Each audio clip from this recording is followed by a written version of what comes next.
Con la muerte de Silvia Pinal, el último gran ícono del cine de oro, la pregunta es inevitable. ¿Quiénes quedan en pie de aquella época gloriosa? Su partida marca el principio del fin para una generación de leyendas que pronto solo vivirán en el recuerdo. Sin embargo, otros periodistas precisaban que, lejos de concluir, la herencia de aquel periodo seguía latente en estos íconos longevos que aún podían contar historias, conceder entrevistas y relatar vivencias de un México que, por desgracia, cada día se alejaba más en el tiempo y la memoria. Como suele pasar en estos sucesos, el foco se dirigió primero a la entrañable María Victoria. Si alguien ocupaba un lugar primordial en el anecdotario del espectáculo mexicano, era ella. Su rostro angelical y su icónica silueta fueron indiscutibles durante décadas. Reporteros en la capital volaron hasta Guadalajara con la esperanza de encontrarla en alguna de sus visitas o de rastrearla en su residencia en la Ciudad de México. Bastó un comunicado de su familia para calmar a la prensa. La legendaria actriz y cantante estaba consternada por la noticia, agradecía la preocupación, pero necesitaba reposo para asimilar la pérdida de una amiga y compañera de profesión. Las televisoras recordaron los años 50, cuando María Victoria era vista como la mujer que ponía de cabeza a los caballeros, con su porte tan distinguido y ese vestuario ajustado que resaltaba sus curvas sin perder el aire de inocencia. Películas como Aventurera, 1950, donde compartió escenas con Ninón Sevilla y Tito Junco, o ¿Qué te ha dado esa mujer?, 1951, al lado de Pedro Infante y Luis Aguilar, se convirtieron en joyas imprescindibles para entender la comedia y el cine de arrabal de la época. Sin embargo, el público la recuerda con especial cariño por La criada bien criada, serie que la inmortalizó como la tierna e hilarante inocencia. Según varios testimonios de la época, Silvia Pinal y María Victoria compartieron fiestas y convivios en los estudios de filmación. Aunque su estilo actoral era distinto, ambas representaban a la mujer en un rol emancipado. Se contaba que en los descansos charlaban de moda, secretos del show business y en ocasiones comentaban sobre el ballet clásico, disciplina que María Victoria admiraba, pero que Silvia practicó con mayor dedicación en su juventud. Hoy, con la partida de su contemporánea, la legendaria tapatía se quedaba como una de las principales voces para hablar del esplendor del cine nacional. Otro de los nombres que rápidamente sonó en la lista de personalidades aún vigentes fue el del comediante y actor Sergio Corona. Originario de Pachuca, Hidalgo, este primer actor nació el 7 de octubre de 1928.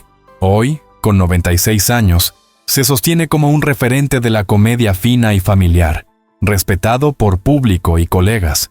Su carrera, comenzada como bailarín profesional, fue la antesala de una faceta actoral que lo llevó a aparecer en incontables escenarios, tanto en México como en el extranjero. Aunque su relación con Silvia Pinal no se caracterizó por múltiples proyectos en común, ambos compartían la devoción por las tablas y la pasión por la televisión. Sergio Corona rememoraba cómo, en una ocasión, se encontraron durante una presentación de danza y a pesar de que Silvia Pinal solía ser catalogada como diva intocable, le brindó un elogio sincero por su destreza física. Años después, la vida los cruzó en foros televisivos, siempre con respeto mutuo. El público joven de hoy identifica a Sergio Corona sobre todo por la longeva serie, como dice el dicho. Sin embargo, en la memoria colectiva de la televisión mexicana permanece su trabajo en Hogar, Dulce Hogar, donde coincidió con Luz María Aguilar, otra de las grandes de la época, y con la mismísima Leonorilda Ochoa. Con la muerte de Silvia Pinal, Sergio Corona quedó investido, aún más, como el patriarca de un tipo de comedia blanca que se rehúsa a morir en México. La actriz Ana Luisa Pelufo, nacida en 1929, es otra de las figuras inmortales del cine nacional. Con la noticia del fallecimiento de Silvia Pinal, se reabrieron los archivos que recordaban cómo Pelufo desafió las normas morales de los años 50 al protagonizar el primer desnudo en el cine mexicano, en la película La Fuerza del Deseo, 1955. Aquella escena resultó escandalosa en su momento y le granjeó la fama de mujer atrevida, dispuesta a romper con la mojigatería imperante. Sin embargo, Ana Luisa Pelufo no se encasilló en el escándalo. Participó en más de 200 cintas, desempeñando papeles tan diversos como profundos, y quedándose en la memoria popular por su talento versátil. Aunque su relación con Silvia Pinal no fue tan cercana como la que tuvieron otras actrices, en parte porque sus carreras siguieron rumbos distintos, sí coincidieron en galas, en entregas de premios y en festines de la ANDA, Asociación Nacional de Actores. Hubo quienes aseguraban que existía cierta rivalidad sutil, ya que Pelufo era vista como una representante de la sensualidad, mientras que Pinal se asociaba con un glamour más sofisticado. Con el pasar de los años, no obstante, aquella rivalidad se transformó en respeto y admiración mutua. En estos días de luto, los conductores veteranos mencionaron la valentía de Ana Luisa Pelufo para desafiar los convencionalismos de la época, y a la par, rememoraron que Silvia Pinal también tuvo sus momentos de rebeldía al producir películas como Viridiana, 1961, con Luis Buñuel, la cual estuvo envuelta en controversias internacionales. Al final, las dos terminaron marcando a la industria fílmica con su atrevimiento y su fuerza interpretativa. Al pronunciar el nombre de Elsa Aguirre, muchos la evocan como uno de los rostros más hermosos que dio la pantalla mexicana. Nacida en 1930 en Chihuahua, su carrera despegó con El sexo fuerte, 1946, y pronto se convertiría en una de las actrices consentidas por directores, productores y público. Quienes la conocieron de cerca cuentan que, a pesar de su belleza innegable, Elsa Aguirre era una mujer reservada, casi misteriosa, que poseía un aura espiritual y filosófica que se fue acentuando con los años. La prensa sensacionalista de los años 50 buscaba a toda costa enfrentar a las grandes estrellas femeninas, promoviendo competencias ficticias por la belleza o la fama. Así ocurrió en varias ocasiones con Elsa Aguirre y actrices como Miroslava, Silvia Pinal o Gloria Marín. No obstante, el tiempo demostró que gran parte de aquello eran artificios de la prensa. Elsa Aguirre, en diversas entrevistas, siempre destacó la caballerosidad de sus compañeros y la camaradería que existía entre la mayoría de las actrices, a pesar de lo que ciertas columnas de chismes pretendían hacer creer. Cuando Elsa se enteró de la muerte de Silvia Pinal, su círculo cercano señaló que ella lamentaba profundamente la partida de una colega con quien compartió la dicha de presenciar los últimos destellos del cine de oro. Aunque Elsa llevaba años retirada de la actuación, su leyenda seguía tan presente que la noticia de la muerte de Silvia la conmovió hasta las lágrimas. De algún modo, ambas eran las sobrevivientes de un milagro creativo que pocas personas entendían en su justa dimensión. La llegada de Luz María Aguilar al mundo del espectáculo ocurrió en la década de 1950. Proveniente de Chihuahua, esta actriz y comediante supo ganarse el corazón de los televidentes gracias a su participación en decenas de telenovelas y series de televisión. Sin embargo, fue con Hogar, Dulce Hogar, que alcanzó una fama que trascendió generaciones, interpretando papeles que exudaban ternura y humor a la vez.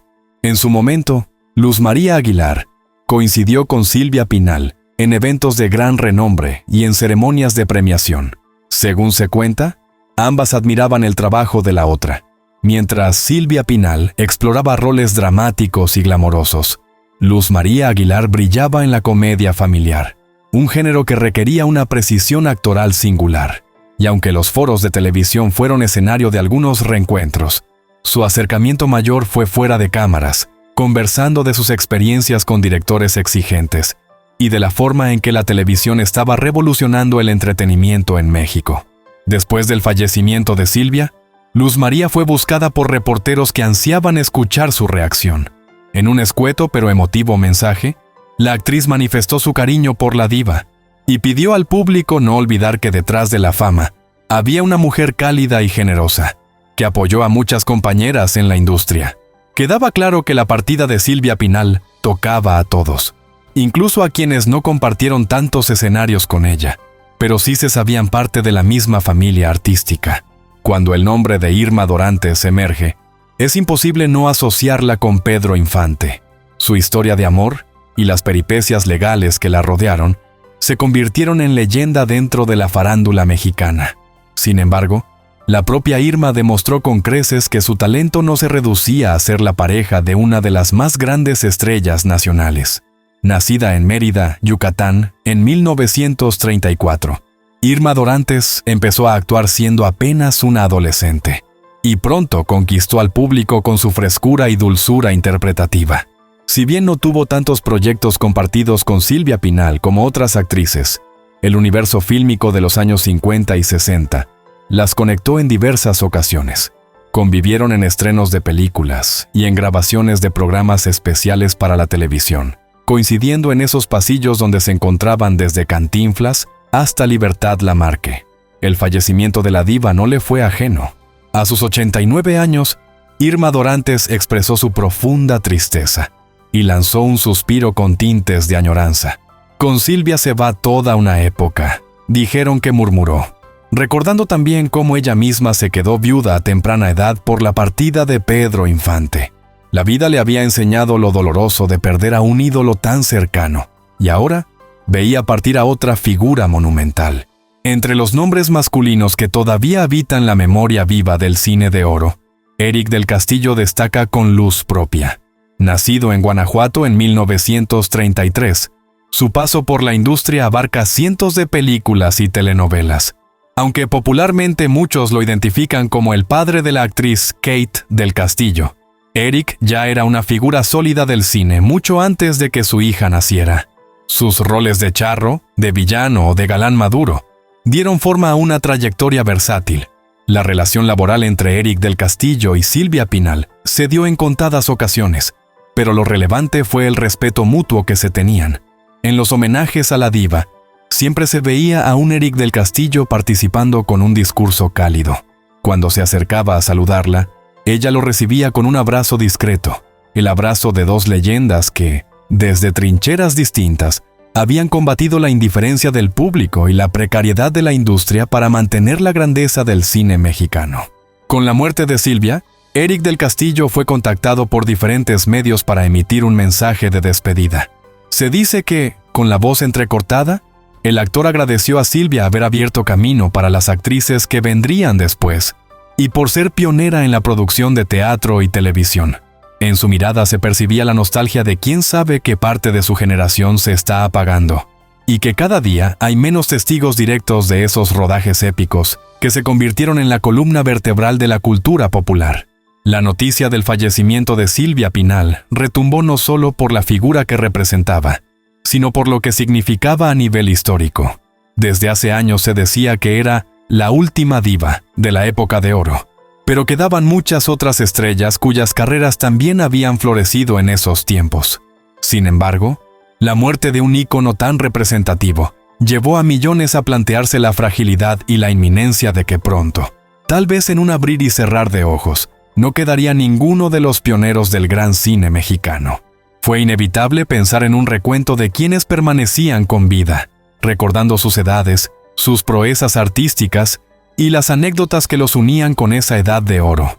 Se mencionaron nombres como el de Rosita Arenas, nacida en 1933, Tere Velázquez, aunque falleció en 1998, muchos la confundieron en redes, y por supuesto, otros que, aunque no pertenecieron de lleno a la época de oro, se desarrollaron en la transición a la televisión, como Enrique Rocha, quien falleció en 2021.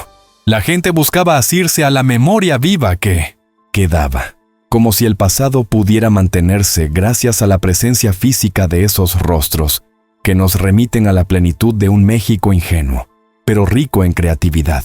Con cada mención, saltaba la relevancia de conservar los testimonios de estas figuras. Entrevistas, documentales y libros biográficos cobraban un nuevo sentido. Eran la oportunidad de que las generaciones presentes y futuras entendieran que hubo un tiempo en que el cine mexicano competía a nivel mundial, generaba estrellas legendarias y que contaba con productores y directores de tal calibre que Hollywood se fijaba con interés en lo que aquí se hacía. Cada veterano tiene su propia perspectiva, su anecdotario único, y perderlo sin haber recopilado sus vivencias sería un golpe irreparable a la historia cultural del país.